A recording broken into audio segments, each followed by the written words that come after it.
Good morning. Hello, I'm Loureiro. I am a neurologist at Centro Hospitalar do Medio in Portugal, and it's a pleasure to be here to talk a little bit about premonitory symptoms of migraine. As we know, migraine is one of the most prevalent neurological conditions worldwide, and of course, many famous people are also known to have suffered from migraine. One example is Lewis Carroll, the writer of Alice in Wonderland book. Some authors suggest that Lewis Carroll's adventure was based on Carroll's personal migraine aura perceptions. As we can see in this drawing from Lewis Carroll Family Magazine, we see a man with a missing part of the right side of the picture, his head, his shoulder, his wrist, and that is similar to what can be seen in a negative scotoma. So having a migraine is really might be not so bad. After all, it can have some positive side effects, at least in literature concerns. So let's dive into the premonitory phase of migraine. What is it and why is it important? The premonitory phase precedes the onset of pain in migraine by up to 48 hours. And it really includes a wide range of symptoms. It includes quite a wide range of symptoms. One important aspect is really that these premonitory symptoms are often not recognized by the patient, but they really can impair the patient's quality of life. The first description of premonitory symptoms is attributed to Gowers. It described the patient with somnolence before the migraine. Additionally, we can also say that in 1980, Blau gave us a broader picture of the migraine and introduced the term complete migraine for attacks that included also the prodromal symptoms. So, actually, there are many descriptions of premonitory symptoms in the literature. One of them was written by Oliver Sacks in his book Migraine. It described the patient, usually very phlegmatic, who had a tendency to laugh, dance, and sing for hours before the migraine headache. And I will also describe two patients from my clinical practice. It's not such a vivid description, but I think that might be interesting to discuss them so that we can have a little bit of insight in the premonitory phase of the headache. The first case is a 48-year-old woman. She works as a secretary. She has also a busy family life, and she has a migraine without aura since she was 20 years old. So she's quite used to having migraine. Fortunately, her migraine is not very frequent. She only has migraine attacks 1 to 2 times a month, mostly 1 time a month. Nonetheless, she seeks for help in our hospital. Her past medical history is remarkable for postpartum depression and sleep disturbances. Additionally, both her mother and her son have migraine. She was being treated with fluoxetine, mirtazapine, and Migratil for the migraine attack. Her neurological examination was otherwise normal. But why did she seek our help? Well, her main complaint were episodic cognitive symptoms that developed during the last year, and those symptoms were really most troublesome during the work time. She also reported frequent yawning and extreme fatigue. Another problem that she felt was that there was these periods of food craving. These are very inspecific symptoms, but upon further questioning, we could understand that these complaints were limited most of the times to the 24-hour period before her migraine. Then she described an headache compatible with a migraine without aura. She had a pulsating headache, unilateral, sometimes left, sometimes right, throbbing quality. It was severe. She felt a little nauseated, and sometimes she developed phonophobia and photophobia. During the headache, she needed to sleep. Sometimes she sought for a dark room, and she would avoid exercise. Left untreated, these headaches would last for 48 hours. Nonetheless, at the early start of her migraine, she would take a rescue medication with rapid pain relief. She was taking Migratil, which is a formula that contains paracetamol, caffeine, ergotamine, and belladonna alkaloids, and the pain would resolve rapidly. Previously, she had tried other rescue medications, such as triptans, but she did not tolerate those very well. So after the migraine, she felt a little depressed and fatigued for 2 days. Of course, this is quite variable, but this also was a problem for her. And she was very worried also about her cognitive symptoms. And because there was this recent development, although they were episodic, we did a complete workup with blood tests, which were normal, and a non-contrasted brain CT, which was also normal. And the migraine was otherwise the usual migraine and not very frequent. So to conclude, this slide gives us a full characterization of this lady's migraine attacks.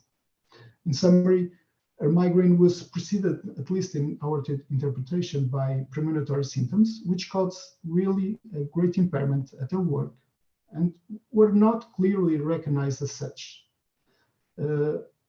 For us and for the patient, acknowledging that she had these symptoms and that they were related to migraine helped her understand and feel reassured and improve her quality of life.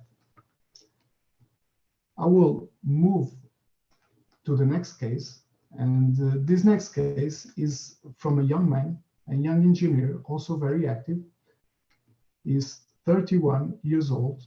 He's an engineer. He likes to do sports.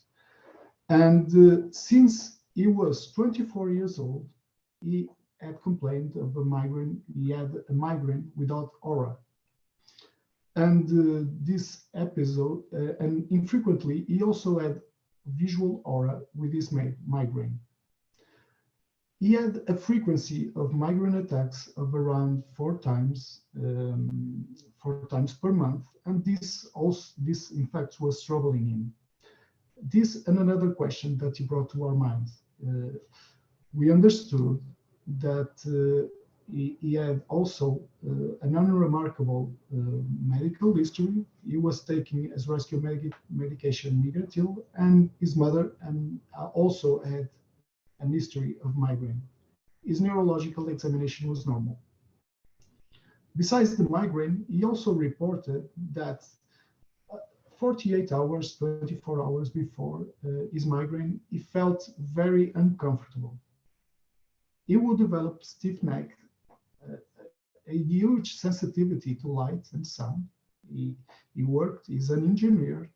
He worked in the computer screen. He worked for long hours. He had a lot of virtual meetings. And during this period, he felt very, very, very uncomfortable. Additionally, he had some trouble sleeping, and he described what he called hyperactivity. During these periods, he would do a lot of work. He almost hardly would sleep. He would be very, very agitated, not agitated, but he would be very active, and he would do a lot of work. And after these periods, sometimes he developed a visual aura, which he describes as a zigzag image, with a scintillating edge, and sometimes followed by a scotoma. And his headache was also had the characteristics of a migraine headache with a pulsating quality or throbbing headache. He clearly, sometimes he said that most of his headaches were left-sided. There were some that were right-sided, but ultimately his headaches were mostly left-sided, and he firmly believed in this. So, and he was also worried about this. He had moderate to severe pain, also accompanied by nausea and photophobia, and he also took his rescue medication as needed.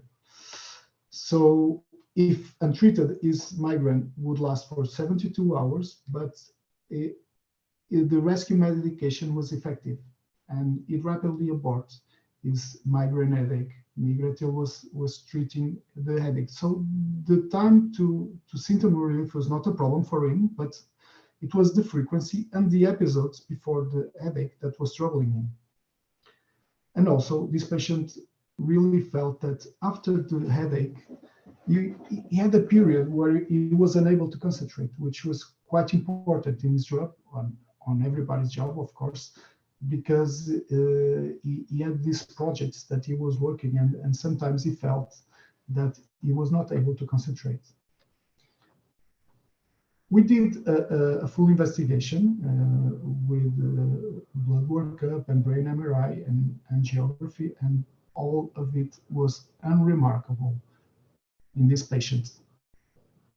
So this slide summarizes all the characteristics of the migraine headache of this patient. He started with a prodromal phase with stiff neck, sensitivity to light and sound, trouble sleeping and hyperactivity. Then he had an aura, a visual aura, then a migraine headache, and then the postdrome. He felt very, he felt that his ability to concentrate was not good. So he was worried about these prodromal symptoms, and he was reassured that fortunately there was nothing bad going on for now. But also we treated the frequency of his migraine. We started a prophylactic medication, propanolol, with benefit, and his attacks frequency, his migraine attacks frequency decreased from 4 times a month to 1 time a month. So I guess that overall, the recognition of the potential premonitory symptoms helped him at least to feel reassured and to start rescue medication as early as possible, because now he understood. Of course, it was not always predictive, but sometimes it was. So it helped him better manage his headache. So in the next slides, I would like to discuss a little bit some of the literature regarding the premonitory symptoms in migraine. And I would like to start to talk a little bit about the different perspectives we might have regarding migraine. And of course, the patient perspective is really, really focused, I guess, sometimes from my experience in the headache, because it's the most troublesome symptom and the most impaired, that causes also most impairment in the patient. So I think doctors and patients see migraine through different lenses, through different perspectives. And while the patient might focus more on the headache, that is not always true, because they also report symptoms not related to the headache, but probably they will focus more, in my experience, in the headache. The neurologist might have a wider perspective. There seems to be a wider forest to see. And this is important because, as you know, migraine can really be divided in these 4 phases that we described: the prodrome, that we are addressing here today, that may be followed or not by an aura, and then the migraine headache and the postdrome. I would say that although the headache is really severely disabling for the patient, we should also pay attention to the prodrome and the postdrome, because they also can impair patients' quality of life. And I think that at least in these 2 experiences, these 2 descriptions of patients, that happened. So What is the prodrome? According to the International Headache Society, the prodrome is a symptomatic phase, so it has a wide variety of symptoms that last up to 48 hours. It occurs before the onset of pain in migraine without aura and before the aura in migraine with aura. So the symptomatic phase is bounded, according to this classification, to the 48 hours previous to the headache. But sometimes we have patients that report symptoms, in my experience, that are beyond this 48-hour window. Some common prodromal symptoms: fatigue, which is quite inspecific by itself, but it is a prodromal symptom, and if it is very localized to the period before the headache, you should evaluate. Elated or depressed mood, and of course changes in appetite, like unusual hunger, craving for certain foods. These are the most common symptoms. But what is the neuroanatomy of the premonitory symptoms? There's this beautiful paper by Mayinar and colleagues, which shows us the brain areas involved in the premonitory phase of migraine. This is very interesting. Their aim was really to identify those areas in the brain involved in the premonitory phase of migraine, and they used functional neuroimaging. They found that the three areas involved in the premonitory phase of migraine were the posterior hypothalamic region, the periaqueductal gray region, and the dorsal pons.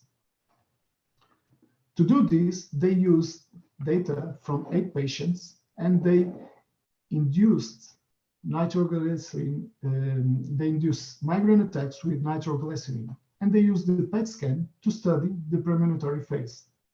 And then they studied the regional cerebral blood flow, and they found that, as you can see here in the image, in the figure, that the posterior hypothalamic region was involved during this premonitory phase. Also, as I said before, the periaqueductal gray region was also involved. It's a very beautiful image also. And the dorsal pons. And there seems to be a correlation between the described premonitory symptoms and some anatomic areas in the brain. You can see the various premonitory symptoms described in the literature: yawn, urinary frequency, nausea and vomiting, humor disorder, fatigue, difficulty concentrating, cravings of food, phonophobia, and also neck stiffness. And in the next slide, you can see that the hypothalamus is commonly involved in all of these symptoms. Additionally, the dopaminergic neurotransmission seems to be important also in the development of premonitory symptoms in migraine.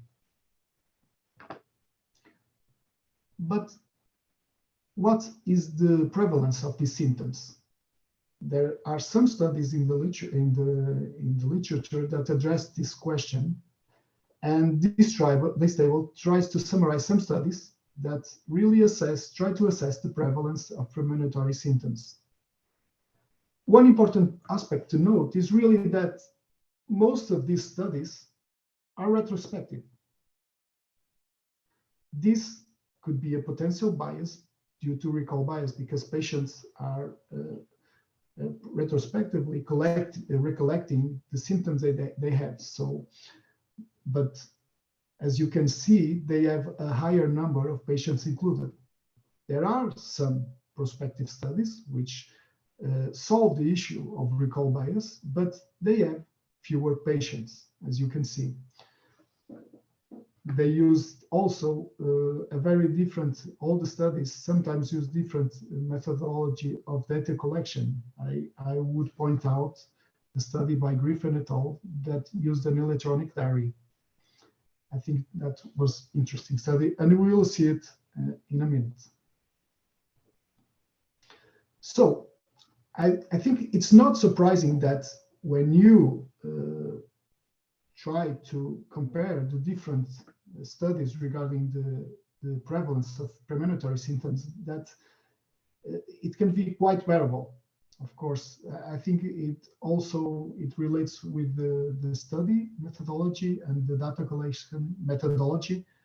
And as you can see in this figure, it has a quite variable range of prevalence of premonitory symptoms. It can go below 10%, or it can reach as higher, it can reach higher than 80% of prevalence of premonitory symptoms. So this suggests that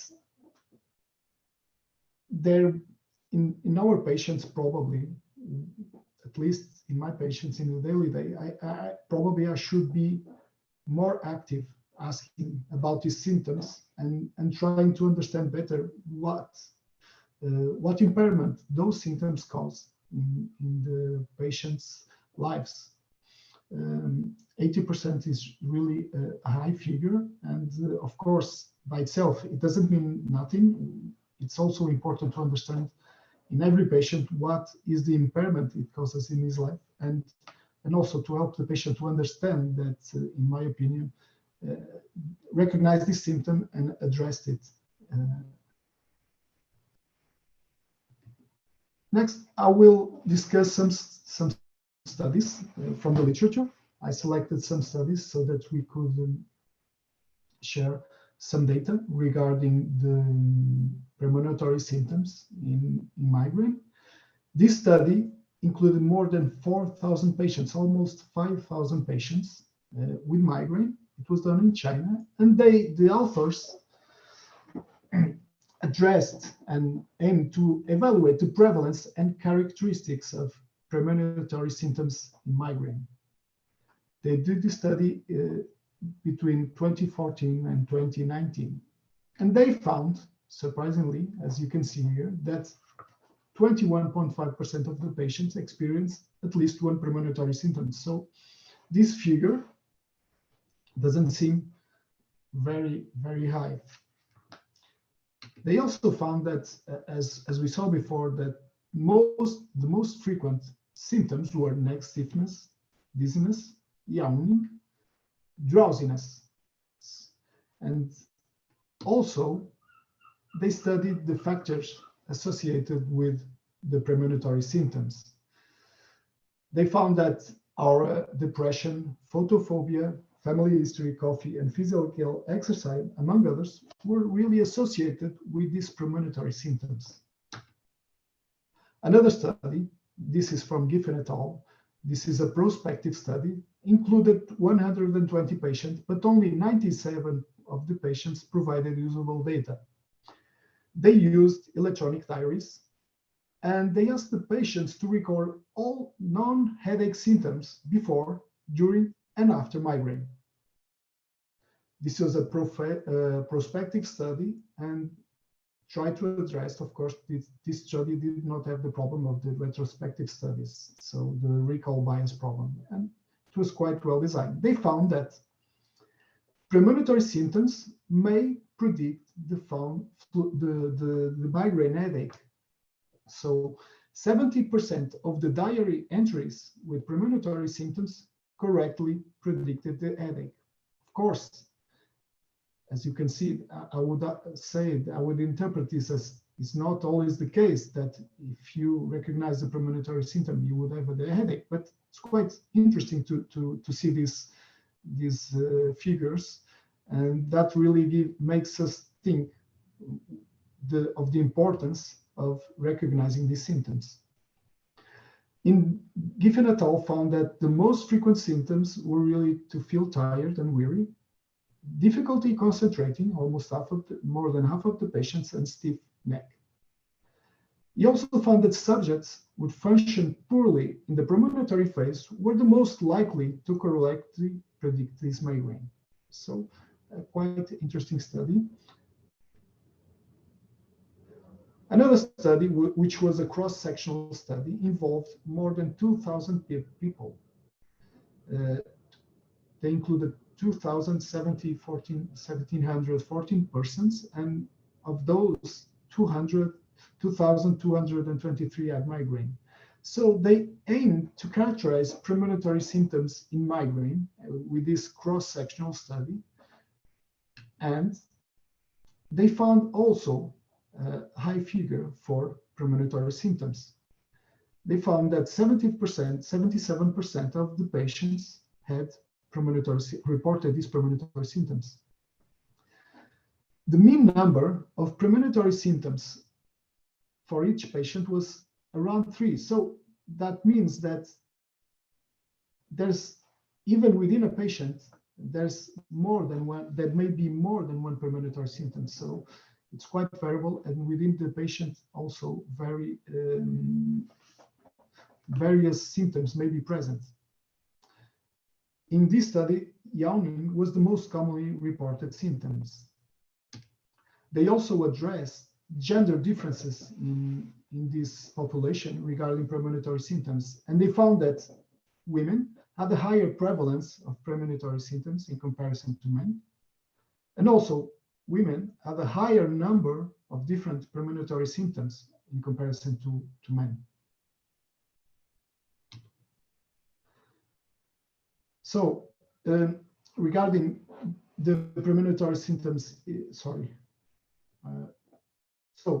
regarding the factors associated with an increase in number of premonitory symptoms, they found that age was associated with increased number of premonitory symptoms. So the number of premonitory symptoms reported, gender, as we saw, higher frequency and duration of the headache, reduced working capacity, and aura symptoms. So there are symptoms that commonly associate with higher number of premonitory symptoms.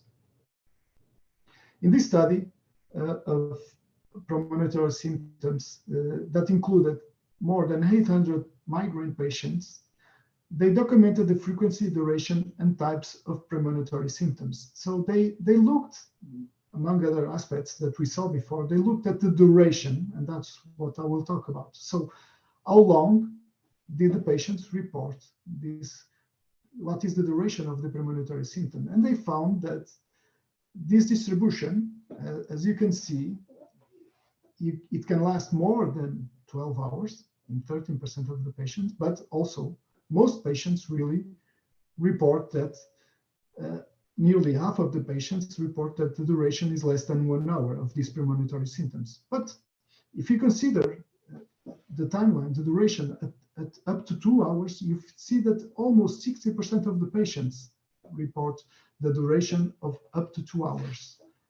And more than 70% report a duration up to 4 hours. That means that 4 or less hours, of course.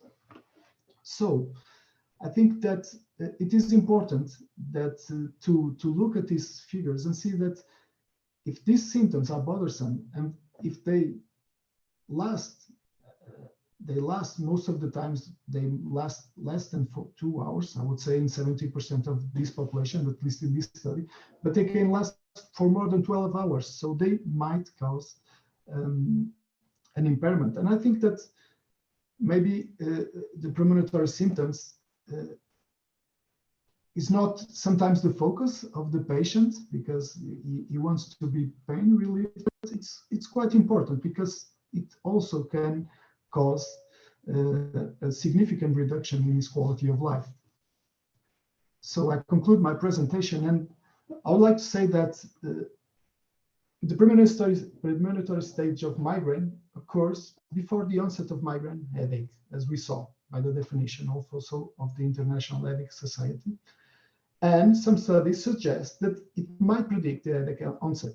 I think this is interesting to discuss with the patients, and also to help them better identify the beginning of the headache and better to start treatment when appropriate, of course. One important aspect is probably these premonitory symptoms are underreported, maybe due to the lack of patient and physician recognition. I think it's important to try to capture in the appointment whether these are present or not, and whether this might cause or not impairment to the patient's life.